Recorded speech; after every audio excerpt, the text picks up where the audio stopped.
We have a faith that has so much to offer. The Catholic faith, the faith of the church founded by our Lord Jesus Christ. As we discuss the glories, the mysteries, questions, and even misunderstandings about the church, join us here in Voices of Faith.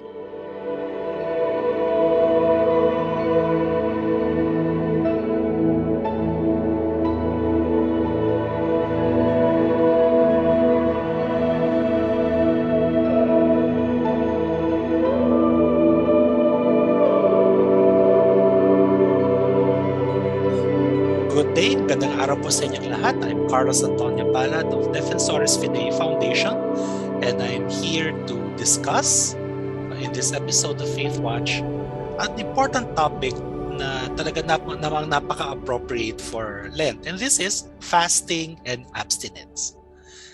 Most of us may think that we know what fasting and abstinence is, but do we really understand what these two words mean?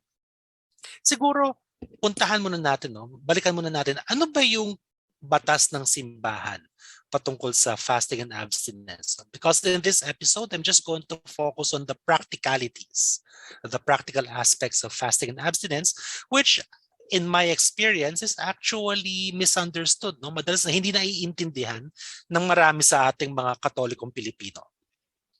And the current rules actually date back to 1966. It was after Vatican II.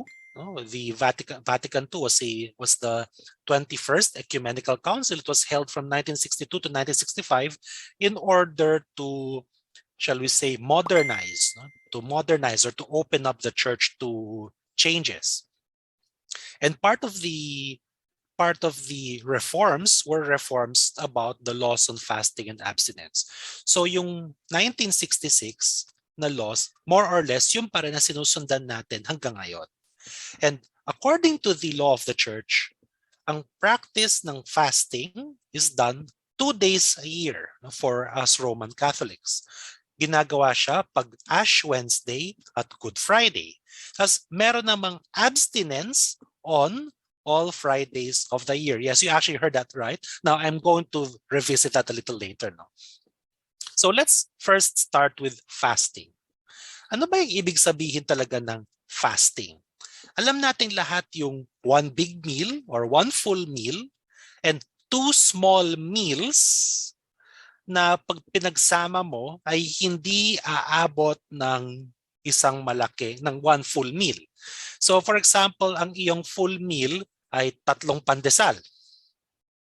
Then dapat dun sa two small meals mo, yung 2 pandesal lang kakain mo. So yung isang small meal, isang pandesal, yung pangalawang small meal, just 1 pandesal din. For 2 pandesal, so hindi ka umabot dun sa full meal mo na 3 pandesal. Sa totoo lang, this is a very subjective measure kasi lahat naman tayo ay iba't iba yung ating level ng kabusugan. Kung marami sa chicken joy o sa isang pirasong fried chicken, yung iba sa atin, gutom pa rin doon. Gusto natin 2 pieces fried chicken, di ba? Of course, I'm just talking about measurement there. Kasi on days of fasting, we're not actually supposed to eat meat. So I'm just talking about the measurement. Now, okay, coming back. So fasting, 1 full meal, and 2 small meals. Tapos yung 2 small meals na yun should not equal a full meal. Prior to Vatican II, merong actually way of measuring yung 2 small meals. Although it depended sa mga iba't ibang Catholic theologians and writers how they discussed it. But usually, sabi nila that 2 small meals should be equivalent to anywhere from 10 to 16 ounces. So 10 to 16 ounces. Actually, marami-rami rin yun. This is not a rule of the church, pero it's a good guide. If you have doubts kung paano mo i-measure yung iyong small meals, you can simply get, say, 10 ounces or 12 ounces or 16 ounces kung ikaw yung tipong tao malaki ang appetite. And then hatiin mo sa dalawa yun. And you should be fine. And then, of course, full meal. Now, fasting also means no snacks. Okay? Fasting means no snacks.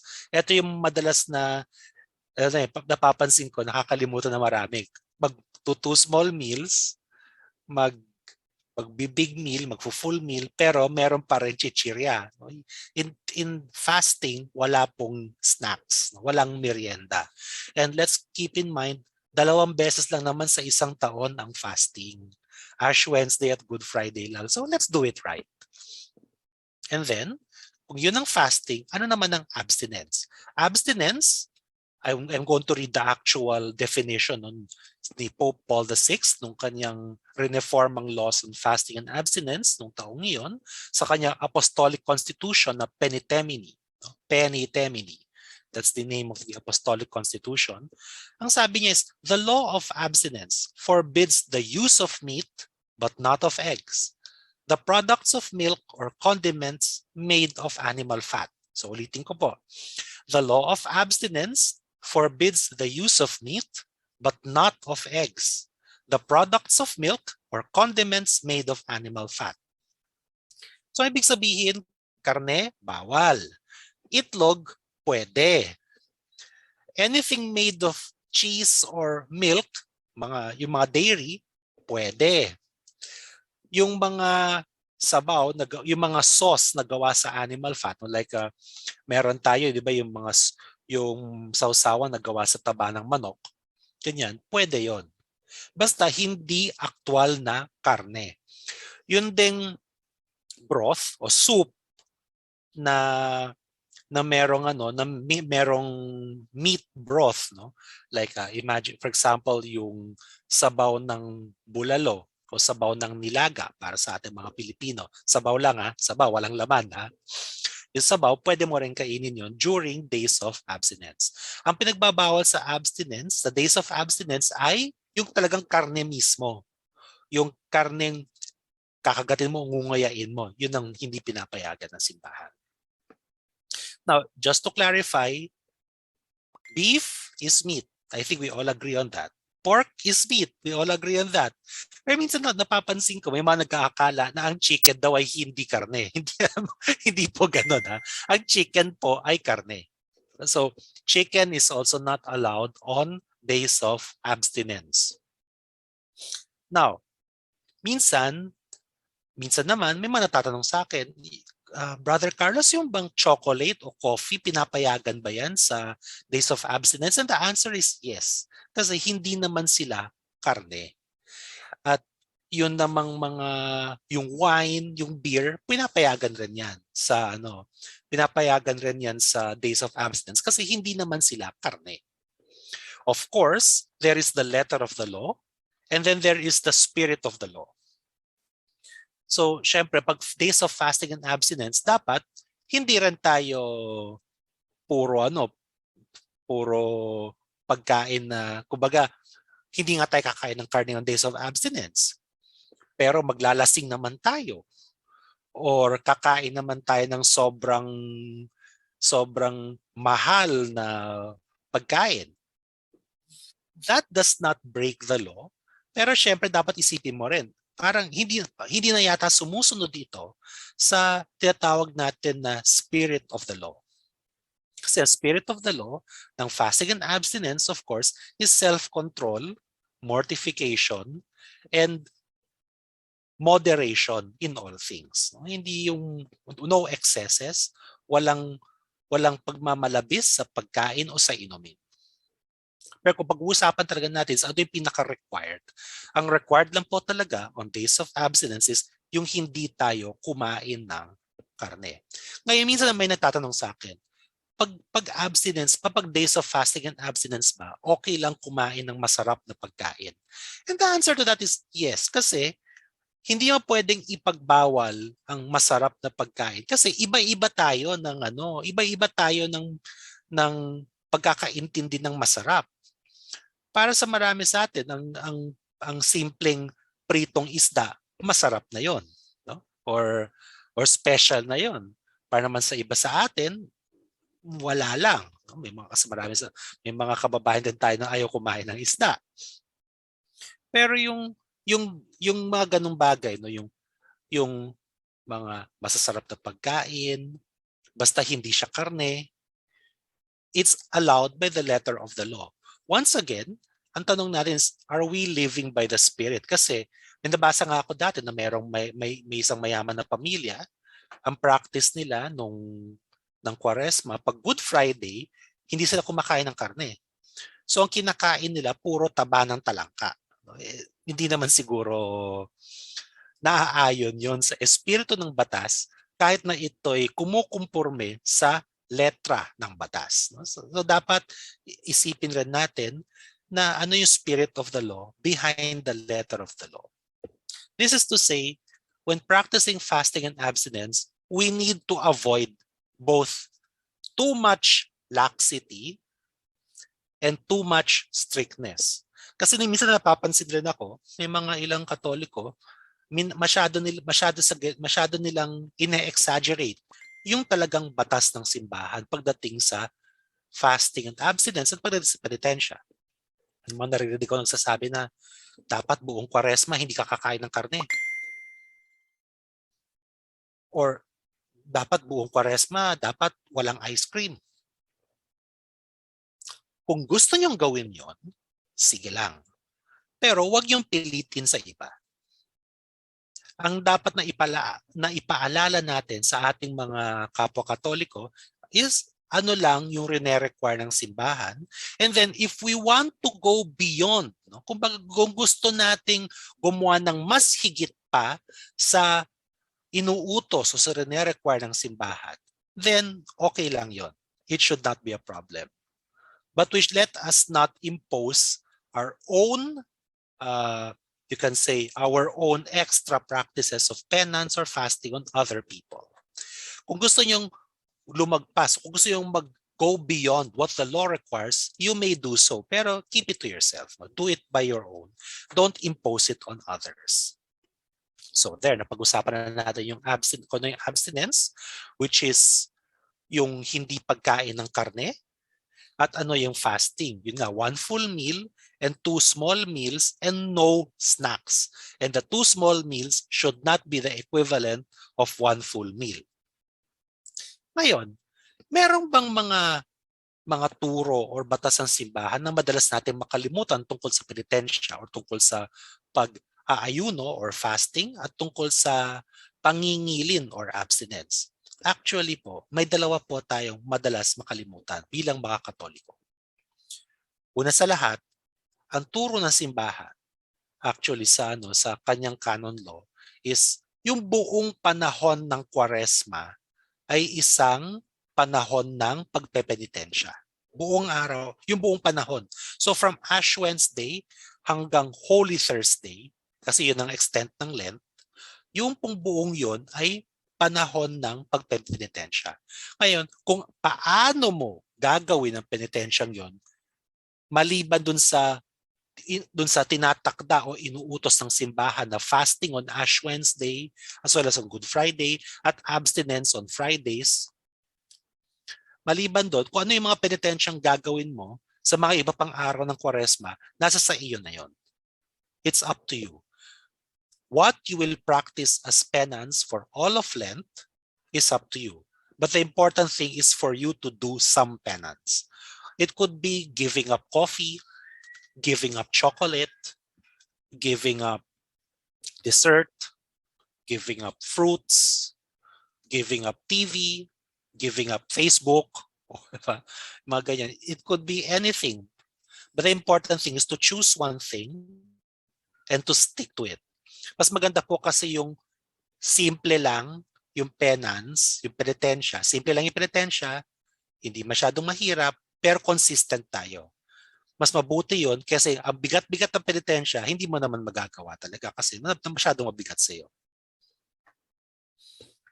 Another law that we forget among us Catholics is the fact that every Friday of the year, hindi lang ng Kwaresma at hindi lang Good Friday, ay actually days of penance.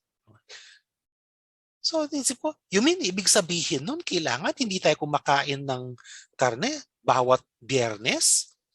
Well, ang sagot dyan is, sa Universal Church ng Simbahan, actually hanggang ngayon, required pa rin talaga yung hindi kumain ng karne on all Fridays of the year year, maliban na kung yung Biyernes na yun ay matapat sa isang solemnity, sa isang mataas na kapistahan ng ating liturhiya, no? Katulad ng Pasko, New Year, Immaculate Conception, mga ganyan. Pero yun ang universal law.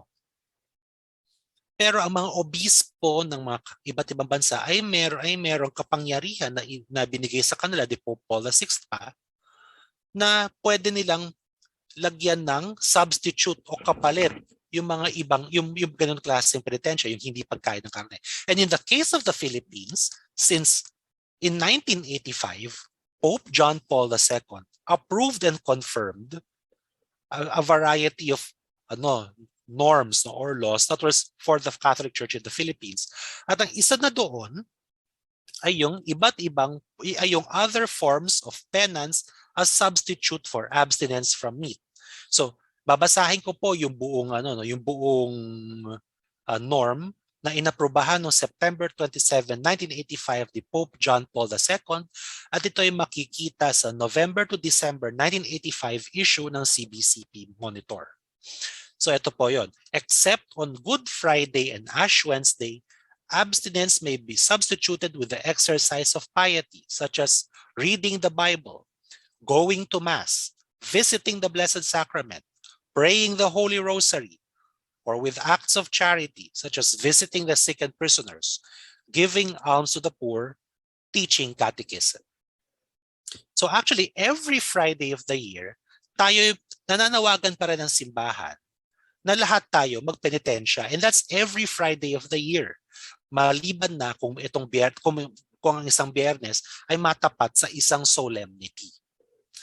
At sa mga Biyernes na ito, yung penitensya natin, pwede tayong mangilin, no, or mag-abstain from meat, or pwede rin magbasa na ng Biblia, magsimba, bumisita sa Blessed Sacrament, magrosaryo, gumawa ng mabuti sa kapwa, magbigay ng alms, no, ng tulong sa mga mahihirap, o magturo ng katesismo. So sa totoo lang, very light lang yung rina-require sa akin ng simbahan on every Fridays. And by the way, this covers the Fridays of Lent as well. Madalas kasi debate yan dito sa ating mga Pilipino. Yung bang Fridays of Lent, yung abstinence, required siya, hindi siya pwedeng palitan? O pwede siyang palitan ng ibang mga magagandang or practices, no, or practices of piety, such as yung mga nabanggit ko, na yung pagbabasa ng Biblia, pagpunta sa misa, pagbisita sa Blessed Sacrament, pagdasal ng rosaryo, yung acts of charity, giving alms to the poor, teaching catechism. Pwede po nating palitan yung abstinence from meat kahit sa Kwaresma with these practices. Ang hindi talaga pwede na magkaroon ng substitution ay yung fasting on Ash Wednesday and Good Friday, at yung abstinence din. On Ash Wednesday and Good Friday, hindi natin pwede palitan ng kahit anong bagay yung fasting at yung abstinence from meat. Kaya kung tayo po ay magbibisit ng iglesia ng Biyernes Santo, siguraduhin po ninyo na hindi kayo kakain ng karne pag kayo kumain sa mga fast food. Kasi madalas po yan, pag Good Friday napapansin ko, galing sa visit na iglesia, pupunta ng Jollibee, mag-o-order ng Chicken Joy. Pag Good Friday po, kailangan nag-a-abstain tayo, hindi tayo kumakain ng karne. So yun lang naman po. I just wanted to make those to give those reminders as we enter into the holy season of Lent. May we all have a blessed and holy Lent. We really need to use this Lent to prepare ourselves to become closer to God, for God's grace to work more deeply in our lives. And so once again, I'm Carlos Antonio Palat of Defensores Fidei Foundation. God bless and have a good day.